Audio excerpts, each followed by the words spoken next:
مرحبا بكم في بريف سبور. حلقتنا اليوم برعاية تونيزيا سيرفي. تونيزيا سيرفي سبيسياليز ديزيتود ديجيتال. أي شركة تحب على استبيان رقمي تنجم تتصل بها. الترجي الرياضي التونسي ترشح رسميا لنصف نهائي الدوري الإفريقي أثر انتصاره البارح على مازيمبي الكونغوري بنتيجة 3 أهداف دون مقابل.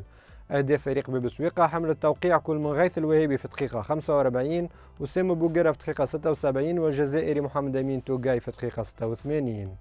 بالفوز هذا الترجي دارك هزيمته في مباراة الذهاب في دار السلام بنتيجة 1-0 وضرب موعد مع الوداد المغربي في الدور نصف النهائي.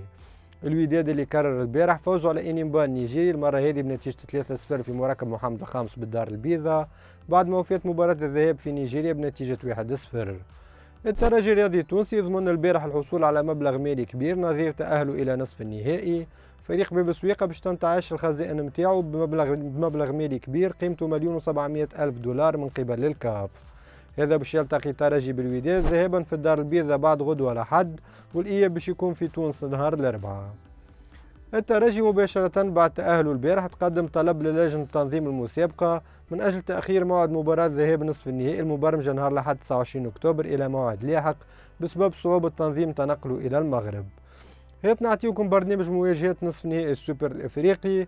بالنسبة لمباريات الذهاب نهار الأحد ماضي ساعتين ميلودي سان داونز جنوب إفريقيا يستضيف الأهلي المصري والسبعة متاع الليل الترجي الرياضي التونسي حل ضيف على الوداد المغربي. بالنسبة لمقابلات الإياب نهار الأربعاء 1 نوفمبر الأربعة متاع العشية الترجي الرياضي التونسي يستقبل الوداد المغربي والسبعة متاع الليل الأهلي المصري يستضيف ميلودي سان داونز.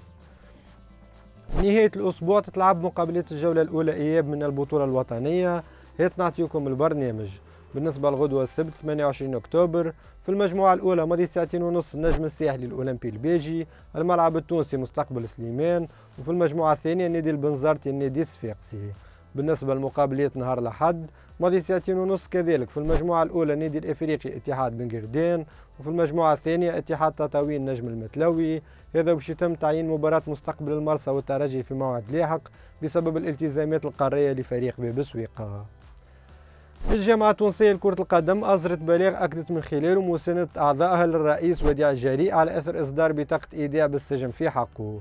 وأشار بلاغ الجامعة أنه المكتب الجامعي باش يسعى في إطار ما يسمح به القانون للدفاع عن وديع الجريء وإثبات براءته من التهمة اللي توجهت له واللي تتمثل في إبرام عقد على غير الصياغة القانونية. وأكد المكتب الجامعي في بلاغه أن العقد موضوع الشكاية المقدمة من قبل وزارة الشباب والرياضة لدى النيابة العمومية بتونس هو عقد مبرم بين الجامعة التونسية لكرة القدم والمدير الفني السابق السيد صغير زويتة وتم إبرامه طبق نفس الصياغة والإجراءات والتراتيب عند إمضاء عقود المديرين الفنيين السابقين على امتداد ما يزيد عن 20 سنة من قبل مختلف المكاتب الجامعية المتعاقبة وأنه تمت المصادقة عليه من قبل وزارة الشباب والرياضة منذ ديسمبر 2020.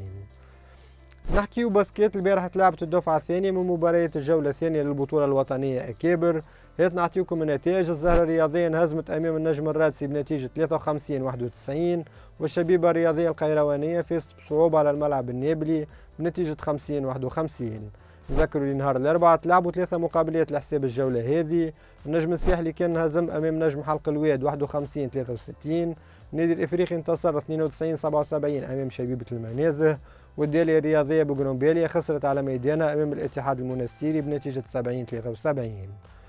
من كرة السلة نمشيو لكرة اليد. اليوم الجمعة تتلعب الدفعة الأولى من الجولة العاشرة للبطولة الوطنية أكابر. برنامج اليوم يتضمن زوز مقابلات. المباراة الأولى بين النجم الساحلي ونصرة بلبة في قاعة العوينات بسوسة باش تنطلق مع ماضي ساعتين. ومع الأربعة متاع العشية الترجي الرياضي التونسي يستضيف في قاعة الزواوي نادي ساقية الزيت.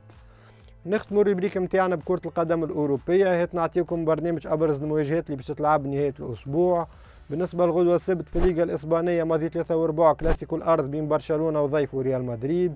نهار الأحد في البريمير ليج الأربعة ونص ديربي مانشستر بين المان يونايتد والسيتي. في الكالتشو الإيطالي 6 متاع العشية الإنتر يستضيف روما و9 غير ربع نابولي يستقبل الميلان. وفي الدوري الفرنسي 9 غير ربع كذلك أولمبيك مارسي يستقبل أولمبيك ليوني. كان هذا كل شيء في بريف سبور اليوم. أخبارنا متواصلة على السيت tunisianumerique.com. نتقابلوا في مواعيد لاحقة. باي باي الناس الكل.